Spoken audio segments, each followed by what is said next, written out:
प्यारो स्टेशन के main road ते हद दख़लनि खिलाफ़ असिस्टेंट कमिश्नर दादू जो ऑपरेशन 15 फुटनि ताईं क़ाइम हद दख़लनि के डाहे पट कयो वियो। हद दख़लनि की शिकायत ते ऑपरेशन कयो वियो आहे। इंतजामिया चाहे थी त रोड वेकरो हुजे, ईंदड़ वींदड़ ट्रैफिक आसानी से गुजरी सके। ॿीहर हद दख़लियूं कंदड़ शहरनि खिलाफ़ सख्त कानूनी कार्रवाई कई वेंदी। इख्तियारनि की हिदायत ते कार्रवाई जारी है, जॾहिं त रोडनि के वेकरो करण लाइ भी स्कीमूं मंजूर थी चुकियूं आहिनि। दाद लगारी के गोठ जिंद खान शहर में कायम प्राइमरी स्कूल में उस्तादन की खोट सबब शागिर्दन जो तालीमी मुस्तकबिल दाव ते लगी वियो।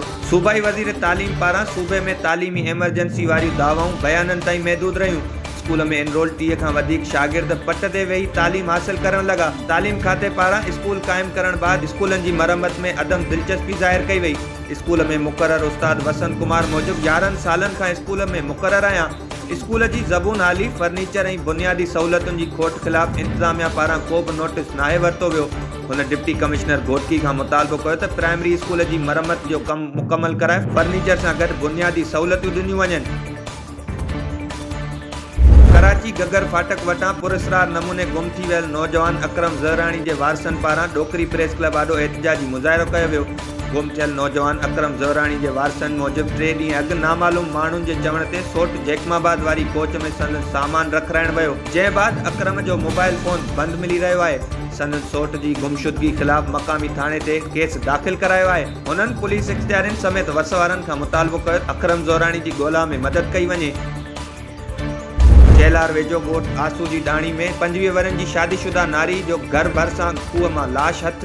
इतला ते पुलिस वाक़े वारे हंध पहुंची लाश के पोस्टमार्टम लाइ अस्पताल मुंतकिल करे छॾियो। फोतीअ जी सुञाणप गुडी ज़ाल सजण भील के नाले सां थी। वारसन मूजिब गुडीअ जो दिमाग़ी तवाज़ुन सही न हो, जंहिं सबब हुन आपघात करे ज़िंदगी जो अंत आणे छॾियो। ॿिए पासे पुलिस जो चवणु हो त पोस्टमार्टम रिपोर्ट बाद वाक़े की जांच कई वेंदी।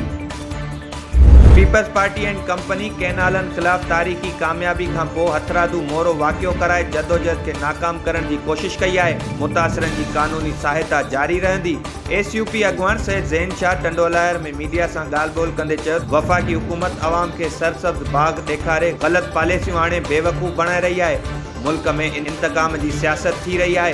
पानी के मसले ते निकरंदड़ माण्हुनि ते केस दाख़िल करे संदन झुगियूं मसमार कयूं पियूं वञनि। पानी के मसले ते असांजे एहतजाज में जेके दुरियूं निकितियूं उन्हनि जा कारोबार ऐं दुकानूं ड्राए खेनि ॿीहर एहतजाज करण खां रोकियो वियो आहे। 30 अगस्त ते पुरअमन सख़्त एहतजाजी तहरीक हलाई वेंदी। हुकूमती इंतकामीअ जो शिकार थींदड़नि खे कानूनी मदद ॾींदासीं। सिंध दुश्मन ऐं आइन दुश्मन मनसूबनि खिलाफ दीवार बणिजी बीहंदासीं। FIFC special investment facilitation council act हाणे फेडरल निज़ाम के तबाह कयो पियो वञे।